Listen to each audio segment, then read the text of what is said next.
இப்போ நம்ம பார்க்க போகிறது வந்து ஜென்ரலாக நம்ம ஒரு நெட்வொர்க்குடைய கண்டினியூட்டியை பார்க்குறதுனா நம்ம என்ன செய்வோம்னு கேட்டிங்கன்னா பிங்க் டெஸ்ட் பண்ணி பார்ப்போம். இப்போ உதாரணத்துக்கு வந்து பிஏஎன்ஜி பிங்க்னு போட்டுட்டு google.com அந்த மாதிரி நம்ம டெஸ்ட் பண்ணி பார்ப்போம். அது வந்து ஒரு 10லேருந்து ஒரு 12 மில்லி செகண்ட் வருது இல்லைங்களா?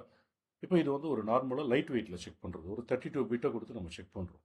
இதே வந்து நான் வந்து நெட்வொர்க்கை வந்து கொஞ்சம் ஹை பவர் கொடுத்து செக் பண்ணால் எந்த மாதிரி இருக்கும் அப்படின்னு பார்க்குறதுக்கு வந்து ஜஸ்ட் google.com டைப் பண்ணிவிட்டு -L போட்டுட்டு ஒரு 1000 -T இப்போ கொஞ்சம் ஹெவியாக கொடுத்து நம்ம டெஸ்ட் பண்ணுறோம். இப்போ வந்து பார்த்தீங்கன்னா ஸோ மோஸ்ட்லி வந்து பெரிய டிஃப்ரெண்ட் ஒன்றும் கிடையாது. அங்கே 12 மில்லி செகண்ட் வந்து இங்கே வந்து ஒரு 15 to 16 மில்லி செகண்ட்ஸ் வருது. ஸோ நெட்வொர்க் வந்து கண்டினியூவாக வந்து நமக்கு பிங்க் ஆகிட்டு இருக்குது. பேலோடுன்னு சொல்லுவாங்க. இது கொடுத்தாலும் நமக்கு எந்த ப்ராப்ளமும் இல்லை. ஸோ இதை டெஸ்ட் பண்ணுறதுக்கு தான், நெட்வொர்க்கை டெஸ்ட் பண்ணுறதுக்கு தான் இந்த மாதிரி ஒரு டெஸ்ட் வந்து யூஸ் பண்ணுவாங்க. அநேகமாக இந்த வீடியோ உங்களுக்கு யூஸ்ஃபுல்லாக இருந்திருக்கும்னு நம்புகிறேன்.